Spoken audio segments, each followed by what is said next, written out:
வணக்கம் நண்பர்களே, welcome to the channel learning R is fun. நம்ம போன வீடியோவில் அனாலிசிஸ் ஆஃப் வேரியன்ஸ் பற்றி பார்த்தோம்.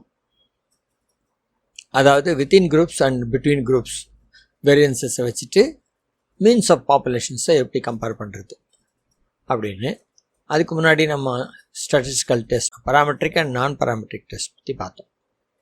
இன்றைக்கு வீடியோவில் கண்டிஜென்சி டேபிள்ஸ் பற்றி பார்க்க போகிறோம். கண்டிஜென்சி டேபிள் பார்க்கும்போது ஒரு கிராஸ் டேபுலேஷன் அப்படின்னு சொல்கிறோம். அதாவது வேரியபிள்ஸினுடைய ஃப்ரீக்வன்சி டிஸ்ட்ரிபியூஷனை நம்ம விஷுவலைஸ் பண்ணுறதுக்காக இதை உதவுது. லார்ஜ் டேட்டா அப்சர்வேஷன்ஸை நம்ம கண்டென்ஸ் பண்ணி ப்ரிசைஸாக வியூ பண்ண முடியும். நிறைய அப்ளிகேஷன்ஸ் இருக்குது. Scientific research, business intelligence, engineering, அதிலெல்லாம் கால் பியர்சன் அப்படின்றவர் தான் இந்த கண்டிஜென்சி டேபிள்ஸை உருவாக்குனார். அவர் மேத்தமெட்டிக்கல் ஸ்டாட்டிஸ்டிக்ஸ்க்கு ஃபவுண்டர்னு சொல்லலாம். கால் பியர்சன்ஸ் கார்லேஷன் கோஎஃபிஷியன்ட்டு நம்ம ஏற்கனவே பார்த்துருக்கோம். ஆரில் நிறைய ஃபங்க்ஷன்ஸ் இருக்குது. இப்போ டேபிள்னு இருக்குது, டேப்லெட்னு இருக்குது, இதெல்லாம் பார்த்துருக்கோம். ப்ராப் டாட் டேபிள்னு ப்ரொபோர்ஷன்ஸினுடைய டேபிள்ஸை க்ரியேட் பண்ண முடியும். மார்ஜின் டாட் டேபிள், அதே மாதிரி ஃபார்முலேட் பண்ணலாம் டேபிள்ஸை எஃப் டேபிள் வச்சுட்டு. எக்ஸ் டேப் நம்ம போன வீடியோவில் பார்த்தோம். அதே மாதிரி கிராஸ் டேபிள், அது மாதிரி ஜி மாடல்ஸ் பேக்கேஜ்லேருந்து இந்த மாதிரி மற்ற பேக்கேஜஸ்லேருந்தும் சில ஃபங்க்ஷன்ஸ் இருக்குது இந்த மாதிரி கண்டிஜென்சி டேபிள் ப்ரிப்பேர் பண்ணுறதுக்காக. கண்டிஜென்சி டேபிள் வச்சுட்டு தான் நம்ம சில டெஸ்ட் செய்ய முடியும். அப்படி பார்த்திங்கன்னா இந்த ஃபிஷர்ஸ் எக்ஸாக்ட் டெஸ்ட்டுன்னு இருக்குது. டி டெஸ்ட், இண்டிபெண்ட் சாம்பிள் டெஸ்ட்டுன்னு நம்ம பார்த்துருக்கோம். அதே மாதிரி தான் இது. பெர்னார்ட்ஸ் டெஸ்ட்டுன்றது இந்த ஃபிஷர்ஸ் எக்ஸாக்ட் டெஸ்ட்டினுடைய ஆல்டர்னேட்டிவ்னு சொல்லலாம். 3-வே கண்டிஜென்சி டேபிள்ஸும் சில டெஸ்ட் இருக்குது. இப்போ பியர்சன் ஸ்கை ஸ்கொயர் டெஸ்ட்டுன்னு ஒன்று இருக்குது. அதை நம்ம செப்பரேட்டாக நம்ம அடுத்த வீடியோவில் பார்க்கலாம். ஸோ இந்த பேக்ரவுண்ட் வச்சுட்டு நம்ம இப்போது ஆர் ஸ்டுடியோக்குள்ளே போகலாம். இன்றைக்கு செஷனில் நம்ம செவரல் எக்ஸாம்பிள்ஸ் பார்க்கலாம். முதல்ல 2-வே ஃப்ரீக்வன்சி டேபிள் பார்ப்போம். இதில் வேர் 1, வேர் 2, வேர் 3ன்னு 3 ஆப்ஜெக்ட்ஸ் க்ரியேட் பண்ணுவோம். சாம்பிள் ஃபங்க்ஷன் யூஸ் பண்ணிவிட்டு மேல் அண்ட் ஃபீமேல் இந்த 2 வேல்யூஸ்லேருந்து 10 வேல்யூ செலக்ட் பண்ணோம். ரீப்ளேஸ் 2ன்னு போட்டு செலக்ட் பண்ணலாம். இது வேரியபிள் 1 ஆகிடும். இந்த தடவை கன்சோல் நம்ம ரைட்டில் வச்சுப்போம். ஸோ தட் நம்ம இதில் கொஞ்சம் எக்ஸ்பேண்ட் பண்ணி நிறைய கம்பேர் பண்ண வேண்டி வரும். ஓகே, அதே மாதிரி வேர் 2 ஏபிசின்ற 3 லெட்டர்ஸ்லேருந்து 10 லெட்டர்ஸ் செலக்ட் பண்ணுவோம். ஸோ அப்போ பிசி, பிசிஏ இந்த மாதிரி வரும். வேர் 3ல் அகெயின் எஸ் நோ, இதிலிருந்து 10 வேல்யூ செலக்ட் பண்ணுவோம். ஸோ 3 ஆப்ஜெக்ட்ஸ் க்ரியேட் பண்ணியிருக்கோம். ஒவ்வொன்றுலையும் 10 கேரக்டர் வேல்யூஸ் இருக்குது.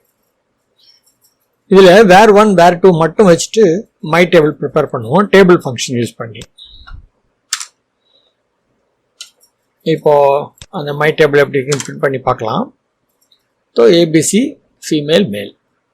ஸோ இந்த வேரியஸ் வேல்யூஸ் நம்ம இந்த வேல்யூஸ் எல்லாம் இருக்கு பாருங்கள். இந்த வேல்யூஸ்லேருந்து நம்ம ஏபிசி அண்ட் ஃபீமேல், மேல் இதை மட்டும் கண்டென்ஸ் பண்ணி நம்ம இங்கே ஒரு இதுவாக பார்க்கணும். ஓகே, இப்போ மார்ஜின் டாட் டேபிள்னால் என்னென்னு பார்ப்போம். இதில் என்னென்னா இங்கே கொடுக்குற நம்பரை பொறுத்து நம்ம சம்மரைஸ் பண்ணுறோம். இப்போது மார்ஜின் டாட் டேபிளில் மை டேபிள் 1ன்னு கொடுத்துருக்கோம்.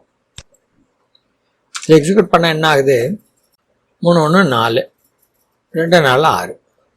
ஸோ 4 6ன்னு உங்களுக்கு கிடைக்குது சம்மரைஸ் பண்ணி ரோஸில். அதே 2ல் கொடுத்தா என்ன ஆகுது? காலம் சம்மரைஸ் ஆகுது. 3, இங்கே 2, இங்கே 5, 3 2 5, இது ஏபிசி. ஸோ மார்ஜின்னு சொல்லும் பொழுது நமக்கு ரோ சம்மரி இல்லை காலம் சம்மரிஸ் கிடைக்குது. சம்ட் ஓவர் வேர் 2 ஒரு சம்ட் ஓவர் வேர் 1. இப்போது ப்ரொபோர்ஷன்ஸ் பற்றி பார்க்கலாம். Prop dot table, my table. So இதில் செல் பர்சன்டேஜ்லாம் கிடைக்கும். ஃபஸ்ட்டு டைம் நம்ம கொடுக்கும்போது ப்ரொபோர்ஷன் மை டேபிளில் ஓவரால் பர்சன்டேஜ் பார்க்குறோம். 3 1 4, 4 2 6, 6 4 10, டோட்டல் 10. 10ல் 3ன்றது 0.3%, 0.3. அதே மாதிரி 1/10 0.1, 4/10 0.4. ஸோ இந்த மாதிரி ஓவராலாக நமக்கு பர்சன்டேஜ் கிடைக்குது. செல் பர்சன்டேஜ்னு சொல்கிறோம். இதே ப்ராப் டாப் டேபிளில் மை டேபிளில் 1 ஆர்குமெண்ட் கொடுத்தோம்னா ரோ பர்சன்டேஜ் கிடைக்கும். 3 1 4, 3 வந்து 4ல் 75%, 0 0 இது வந்து 25%, அந்த மாதிரி உங்களுக்கு கிடைக்குது. காலம் பர்சன்டேஜ் அதே மாதிரி தான். இங்கே 3ல் இந்த டோட்டல் 3, அதில் இந்த 3 100%, அதனால் 1.0. இங்கே 1 இருக்குது, 5 இருக்குது டோட்டல். ஸோ 1/5 வந்து 0.2, அதுதான் இங்கே 0.2. 4 வந்து 80% தான் 0.8, இந்த மாதிரி கிடைக்குது. ஸோ ப்ராப் டாட் டேபிள் எப்படி யூஸ் பண்ணுறது நம்ம தெரிஞ்சுக்கிட்டோம். இப்போது var1 var2 var3 இந்த மூணுத்தையும் வச்சுட்டு மை டேபிள்னு ஒரு திருப்பி காயின் பண்ணுவோம். அந்த மை டேபிள் வந்து ஒரு அரே. இந்த அரேயில் var1 var2 var3ல var3 வச்சுட்டு முதல்ல டேட்டா ஃபில்டர் பண்ணுறாங்க. var3 நோன்னு சொல்லிட்டு டேட்டா, var3 எஸ்ன்னு சொல்லிட்டு டேட்டா. அப்போ 2 மேட்ரிக்ஸ் கிடைக்கிது உங்களுக்கு. ஸோ இந்த டேபிள் ஃபங்க்ஷனில் உங்களுக்கு டிஸ்பிளே பண்ணும்போது இந்த மாதிரி கிடைக்குது. ஸ்ட்ரக்சர் என்னன்னு பார்த்தோன்னா, இது வந்து ஒரு டேபிள் ஆஃப் இன்டிஜர்ஸ் அப்படின்னு சொல்லிட்டு இந்த அரேவை டிஸ்பிளே பண்ணுது. டீட்டெயில்ஸ் அதில் உள்ள மெம்பர்ஸ் எல்லாம் நமக்கு தனித்தனியாக தெரியுது. இப்போது எஃப் டேபிள்னு ஒன்று இருக்குது, அது ஃப்ளாட் கண்டிஜென்சி டேபிள்னு பேர். அதாவது கண்டிஜென்சி டேபிளில் ஃப்ளாட்டாக காட்டுறது அப்படின்னா என்ன, முதல்ல ஆரில் ஹெல்ப்பில் பார்க்கலாம். கிரியேட் ஃப்ளாட் கண்டிஜென்சி டேபிள்ஸ் இங்கே பார்க்கலாம். F table creates flat contingency table. Similar to the usual contingency tables, these contain the counts of each combination of the levels of the variables involved. சரி, எக்ஸாம்பிளில் பார்க்கலாம். இப்போது மை டேபிள் நம்ம வச்சுருக்கோம். இந்த my டேபிளை F டேபிளாக பண்ணி அதை நம்ம பிரிண்ட் பண்ணி பார்க்கலாம். இப்போது var3லே நோ அண்ட் எஸ் அப்படின்ற ஒரு ஓவரால் ஹெட்டிங் கீழே var1 var2னுடைய டிஸ்பிளே இங்கே சம்மரைஸ் பண்ணியிருக்காங்க.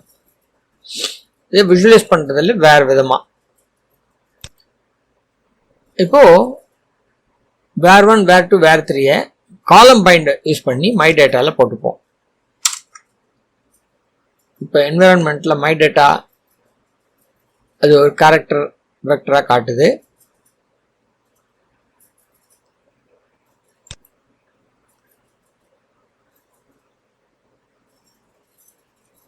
இப்போ மை டேட்டா எப்படி இருக்குன்னு பார்ப்போம். இங்கே var1 var2 var3 இந்த 3 காலம் இருக்குது. இதில் உங்களுடைய இண்டிவிஜுவல் ரோஸில் உள்ள டேட்டா இப்படி டிஸ்பிளே ஆகிருக்கு. இப்போ இதை கிராஸ் டேப் பண்ணி பார்க்கச்சு என்ன ஆகும் அப்படின்னு பார்ப்போம். கிராஸ் டேப்ஸில் இங்கே மாடலுக்கு ஃபார்முலா கொடுக்குற மாதிரி கொடுக்கலாம். As a function of var1 var2 var3 இது 3 வேரியபிள்ஸையும் இன்வால்வ் பண்ணி இந்த டேப்லெட் பண்ணுன்னு சொல்கிறோம், அவ்வளோதான். இப்போ இது மை டேபிள் போட்டுருவோம். இப்போ இதனுடைய டிஸ்பிளே எப்படி பாருங்கள். ஸோ இப்படி இண்டிவிஜுவலாக நமக்கு தனியாக ரோஸ் கிடைக்கிறதுக்கு பதில் நமக்கு இங்கே கண்டிஜென்சி டேபிள் உருவாயிருக்கு. இதில் var3 லாஸ்ட்டாக கொடுத்துருக்கோம், அதனால் var3 முதல்ல ஃபில்டர் பண்ணுறதுக்கு யூஸ் பண்ணிவிட்டு கிடைக்கிற டேட்டாவை var1 var2ல டிஸ்பிளே பண்ணியிருக்காங்க. இப்போது இதே நம்ம ஃப்ளாட் டேபிளாக பார்த்தோம்னா உங்களுக்கு ஒரே டேபிளாக கிடைக்கும். அதாவது இந்த மாதிரி தனித்தனியாக ஃபில்டர் பண்ணி 2 மேட்ரிக்ஸ் இல்லாமல் ஒரே டேபிளாக நமக்கு கிடைக்கும். அப்பர்னு ஒரு ஃபங்க்ஷன் இருக்குது. அதில் transpose an array by permuting its dimensions and optionally resizing it. இது என்ன பண்ணுதுன்னு பார்ப்போம். இங்கே இப்போ அப்பர் மை டேபிள் இங்கே கன்காட்டினேஷன் ஃபங்க்ஷனில் 2 3 1 கொடுத்துருக்கோம். இப்போ என்ன ஆகுது இங்கே பாருங்கள், 2 3 1ன்னு சொல்லியிருக்கோம். அப்போ 1 டிசைட் பண்ணி var1 டிசைட் பண்ணி அரேஸ் கிரியேட் ஆகுது. var2 var3 அதாவது மேட்ரிக்ஸ் கிரியேட் ஆகுது. இது ஒரு மேட்ரிக்ஸ், இது ஒரு மேட்ரிக்ஸ். இதில் var1 வேல்யூ ஃபீமேலாக இருந்தால் அந்த டேட்டாலாம் எடுத்துகிட்டு ஒரு மேட்ரிக்ஸ். அதே மாதிரி var1 வேல்யூ மேலாக இருக்கும்போது அந்த டேட்டாலாம் எடுத்து ஒரு மேட்ரிக்ஸ். இதே மாதிரி தான் முன்னாடி பண்ணோம். பட் ஒன்லி திங் இஸ் அங்கே வித்தியாசமாக இருக்கு பாருங்க. இந்த var3 டிபெண்ட் பண்ணியிருக்கு, ஏன்னா இங்கே var3 லாஸ்ட்டாக இருக்குது. பட் இப்போ என்ன செஞ்சுருக்கோம், அப்பர்மில் இந்த காம்பினேஷன்ஸை சேஞ்ச் பண்ணியிருக்கோம். நம்ம இந்த லாஸ்ட்டாக போடுறத வச்சுட்டு ஃபில்டர் ஆகுது டேட்டா. ஸோ இப்படிப்பட்ட வெவ்வேறு விதமான ஃபங்க்ஷன்ஸ் யூஸ் பண்ணி நம்ம டேட்டாவை சம்மரைஸ் பண்ணி விஷுவலைஸ் பண்ணலாம் அப்படின்னு தெரிஞ்சுக்கிட்டோம். இப்போ ஃபிஷர்ஸ் எக்ஸாக்ட் டெஸ்ட் பற்றி பார்க்கலாம். முதல்ல ஃபிஷர் டெஸ்ட்னா என்னன்னு பார்ப்போம். ஸ்லைடில் ஏற்கனவே பார்த்துருக்கோம். ஆரில் உள்ள ஹெல்ப் என்னன்னு சொல்லுதுன்னு பார்ப்போம். Performs Fisher's exact test for testing த நல் of independence of rows and columns in a contingency table with fixed margins. என்ன மீன் பண்ணுறாங்க, ரோஸும் காலம்ஸும் இண்டிபெண்ட்டாக இல்லையா, இண்டிபெண்ட்டு அப்படின்னு சொல்லும்போது நல், அதை செக் பண்ணுறோம். அப்போ ப்ராபபிலிட்டி கிடைக்கும், அதை வச்சுட்டு நம்ம டிசைட் பண்ணுவோம். இதுக்கு நிறைய எக்ஸாம்பிள்ஸ் பார்க்கலாம். முதல்ல லைப்ரரி விசிடி நீங்கள் இன்ஸ்டால் பண்ணுங்க. இன்ஸ்டால் பேக்கேஜஸ் யூஸ் பண்ணி இப்போ லைப்ரரி விசிடி பண்ணோன்னா நமக்கு லோட் ஆகிடும். இப்போ ஆர்த்ரிட்டிஸ்னு ஒரு டேட்டா செட் இருக்குது, அது என்னன்னு பார்ப்போம். Data from coach and Edwards. இதில் என்ன சொல்லியிருக்காங்க, பேஷண்ட் ஐடி இருக்குது, treatment factor indicating treatment, placebo இருக்குது, ட்ரீட்டட் இருக்குது. பிளாசிபோன்னு சொன்னால் என்ன, அதாவது மருந்து மாதிரி ஒன்று கொடுப்பாங்க, அது பேஷண்ட்ஸ் நினைச்சுப்பாங்க அது மருந்து கொடுத்துருக்காங்கன்னு சொல்லி. ஆக்சுவலாக அதில் ஒன்றும் இருக்காது, விட்டமின் டேப்லெட்டாக இருக்கும் அல்லது ஒன்றும் இல்லாமல் இருக்கும். இன்னொன்று ஆக்சுவல் ட்ரீட்மெண்ட். இந்த மாதிரி ட்ரீட்மெண்ட்டை ரெண்டு வகையாக வைக்கிறாங்க. Sex again male female, age of patient, improved, அதனால் ordered factor treating outcome, none some marked, அந்த ட்ரீட்மெண்ட்னால வரக்கூடிய எஃபெக்ட், அதை 3 வகையாக பிரிச்சிருக்காங்க. ஸோ இதுதான் டேட்டாவில் இருக்குது. இந்த ஆர்த்ரிட்டிஸ் டேட்டா என்ன நம்ம பார்த்துருவோம். இப்போ 84 ரோஸ் இருக்குது.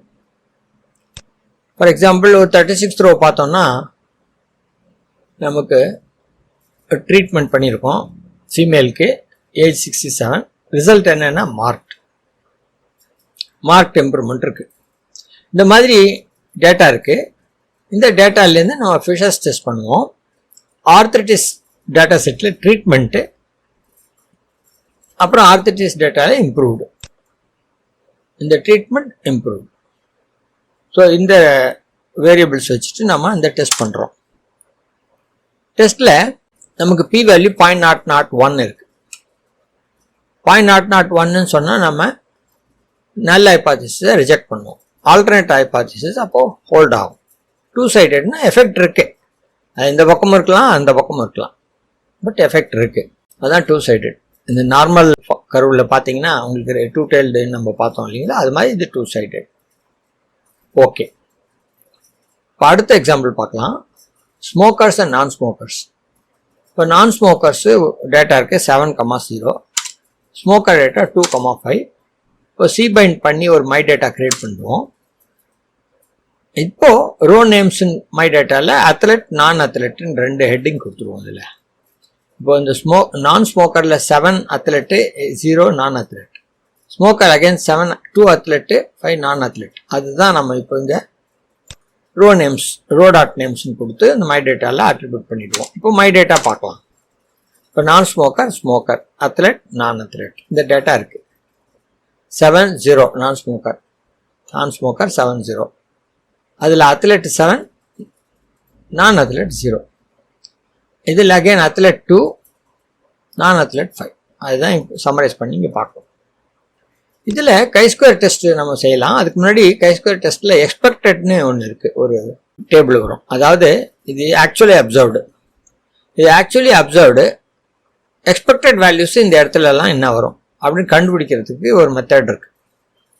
அதாவது இதெல்லாம் கூட்டணும், இப்படி கூட்டணும், அப்புறம் இந்த ஓவரால் டோட்டலை வச்சுட்டு நம்ம பர்சன்டேஜ் கண்டுபிடிச்சி போடுவோம். அதான் எக்ஸ்பெக்டட். அதை நம்ம இந்த மாதிரி சிம்பிளாக கை-ஸ்கொயர் டெஸ்ட் ஆஃப் மை டேட்டா, அதில் எக்ஸ்பெக்டட் மெம்பரை மட்டும் எனக்கு காட்டுன்னு சொல்லலாம். ஏன்னா நமக்கு தெரியும் கை-ஸ்கொயர் டெஸ்ட் ஆஃப் சம்திங்னு சொல்லும்பொழுது அது ஆரில் ஒரு மாடல் உருவாகும். அந்த மாடலில் உள்ள ஒரு மெம்பர் தான் எக்ஸ்பெக்டட். அந்த எக்ஸ்பெக்டட் மட்டும் நம்ம காட்ட சொல்கிறோம். இப்போ உங்களுக்கு இது கிடச்சிருக்கு பாருங்கள், 4.5 4.5 2.5 2.5. ஸோ இந்த மாதிரி ஒரு டேட்டா நம்ம ப்ரிப்பேர் பண்ண முடியும். இது மேத்தமெட்டிக்கலாக கால்குலேட்டும் பண்ணலாம். அதுக்கு பதில் இந்த மாதிரி சிம்பிளாக டாலர் எக்ஸ்பெக்டட்னு போட்டும் வரவழைக்கலாம்.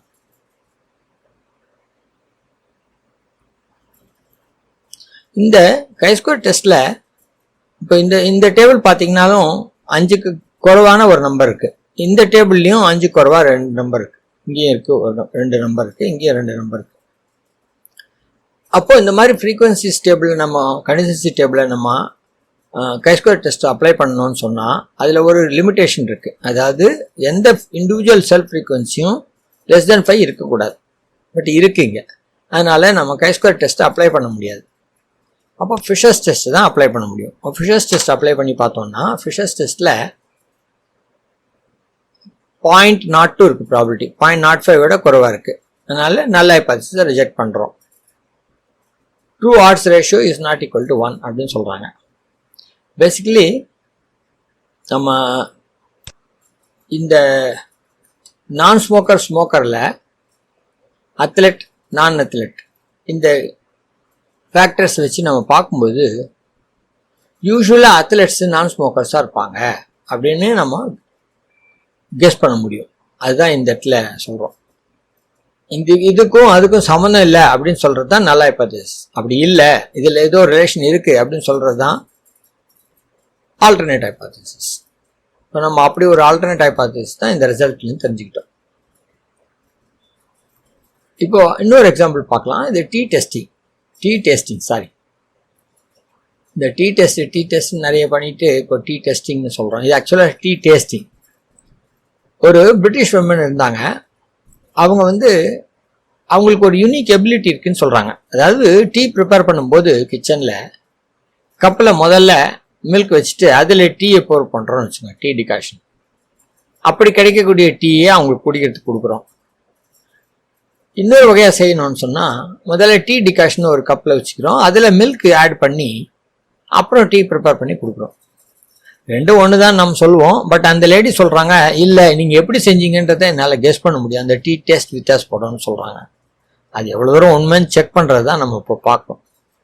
எப்படி முதல்ல இதுக்கு ஒரு டேட்டா, அந்த டேட்டா என்னென்னா 3113 என்ரோ 2 டைமென்ஷன் லிஸ்ட். இந்த டேட்டா பூரா கொடுத்துருக்காங்க. ஆரில் ஹெல்ப்பில் இருக்குது. இதை நம்ம வச்சுட்டு டி டெஸ்டிங்னு ஒரு ஆப்ஜெக்ட் கிரியேட் பண்ணிடுவோம். இப்போது டி டெஸ்டிங் என்னன்னு நம்ம ஆரில் டிஸ்பிளே பண்ணி பார்க்கலாம் ப்ரிசைஸாக. அதாவது அவங்க கெஸ் பண்ணது மில்க் தான் முதல்ல போர் பண்ணுது அப்படின்னு கெஸ் பண்ணியிருக்காங்க. ஆக்சுவலாக ட்ரூத்தும் அது மாதிரி தான். 3 times out of the 4 times she has become, இதுதான் கரெக்ட். ஒரு டைம் டீ போர் பண்ணியிருக்கோம், பட்டு அதை அவங்க சரியாக பண்ணல. இதே மாதிரி தான் டீலையும். ஸோ இதை பார்க்கும்போது நமக்கு 75% அவங்க கரெக்டாக சொல்லியிருக்காங்கன்னு தெரியுது. ஃபிஷர்ஸ் டெஸ்ட்டு நம்ம 95% கான்ஃபிடன்ஸ் லெவலில் பார்க்கும்போது அப்போது ப்ராபிலிட்டி 0.24 வருது. அதாவது 0.05 விட அதிகமாக இருக்குது. அப்போ நம்ம நல்ல ஹைபோதீசிஸை ரிஜெக்ட் பண்ண முடியாது. அப்படி ரிஜெக்ட் பண்ண முடியாதுன்னு சொன்னால் என்ன அர்த்தம்? அவங்க கண்டுபிடிச்சது ஃப்ளூக் தான் அப்படின்னு சொல்கிறோம். அவங்க சொல்கிறத அவங்க நிஜமாகவே டேலண்ட் வச்சுட்டு சொல்கிறாங்க, நம்ம கன்க்ளூட் பண்ண முடியாது அப்படின்றது தான் இந்த டெஸ்ட்லேருந்து நம்ம தெரிஞ்சுக்கணும். மேபி இன்னும் நிறைய தடவை அவங்களுக்கு எக்ஸ்பெரிமெண்ட் பண்ண வச்சு நம்ம கண்டுபிடிக்கணும் உண்மையாகவே அந்த எபிலிட்டி இருக்கான்னு. இந்த டேட்டாவில் இப்படி தான் தெரியுது. ஆரில் இன்னொரு எக்ஸாம்பிள் கொடுத்துருக்காங்க. இது கன்சிஸ்டன்சி டேபிள் நம்ம 3-way கன்சிஸ்டன்சி டேபிளுக்காக. இதில் பார்த்தீங்கன்னா டைம் நேம்ஸ் லிஸ்ட்டு, அதில் இன்கம் சாட்டிஸ்ஃபேக்ஷன் அப்படின்னு 2 நேம்ஸ் இருக்குது. இன்கம் லெஸ் தென் 15,000 to 25,000 அந்த மாதிரி ஒரு 4 கேட்டகரி. சாட்டிஸ்ஃபேக்ஷன்லையும் அது மாதிரி very disappointed, little disappointed, moderately satisfied, very satisfied அப்படின்னு 4 ஃபேக்டர்ஸு. இந்த டேட்டா என்ட்ரிஸ் இருக்குது. இது அப்படியே மொத்தமாக நம்ம க்ரியேட் பண்ணிடுவோம். இப்போ இதை விஷுவலைஸ் பண்ணி பார்க்கலாம். இப்போ பார்த்தீங்கன்னா லெஸ் தென் 15,000 சேலரி வாங்குறாங்க. அதில் வெரி டிசப்பாயிண்டட் நிறைய இருக்கும் நம்ம எதிர்பார்க்குறோம். இல்லை, அதில் வெரி சாட்டிஸ்ஃபைடு கூட 6 பேர் இருக்காங்க. மாடரேட்லி சாட்டிஸ்ஃபைடு 10 பேர் இருக்காங்க. 16 பேர் லெஸ் தென் 15,000 வாங்கி கூட சாட்டிஸ்ஃபைடாக இருக்காங்க. மோர் தென் 40,000 வாங்குறாங்க. இதில் லிட்டில் டிசப்பாயிண்டட் ஒருத்தர் இருக்கார், அதில் கூட ஒருத்தர் டிசப்பாயிண்டடாக இருக்கார். இந்த கேஸ் எடுத்துட்டோம்னா 7 பேர் டிசப்பாயிண்டடாக இருக்காங்க. மோர் ஆர்எஸ் ஒரு 26 பீப்புள் சாட்டிஸ்ஃபைடாக இருக்காங்க. இந்த மாதிரி ஒரு டேட்டா இருக்குது நமக்கு. இதனுடைய ஃபிஷர்ஸ் டெஸ்ட் எடுத்து பார்க்கலாம். பார்த்தா 0.78 இருக்குது பி வேல்யூ. அதான் 0.05 விட அதிகமாக இருக்குது. அப்போ நல்ல ஹைபாத்திசிஸை நம்ம ரிஜெக்ட் பண்ண முடியாது. ஸோ இன்கம்க்கும் சாட்டிஸ்ஃபேக்ஷனுக்கும் லெவலுக்கும் சம்மந்தம் இல்லை அப்படின்றத நம்ம இப்போ கன்க்ளூட் பண்ணணும். தென் 15,000 இருக்கவங்க நிறைய பேர் சாட்டிஸ்ஃபைடாகவே இருக்காங்க. ஸோ அதுலேருந்து நம்ம அதை இன்ட்யூட்டிவாக புரிஞ்சுக்கலாம். இருந்தாலும் பி வேல்யூ கண்டுபிடிச்சி சொல்கிறது தான் கரெக்டான மெத்தட்.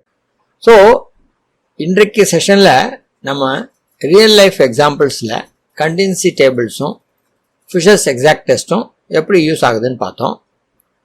அடுத்த வீடியோவில் நம்ம chi-square டெஸ்ட் பற்றி பார்க்க போகிறோம். அதுக்கான பேக்ரவுண்ட் நம்ம கொடுத்துட்டோம். இந்த வீடியோ இதுவரை பார்த்ததுக்கு மிக்க நன்றி. அடுத்த வீடியோவில் நம்ம சந்திக்கும் வரை வணக்கம்.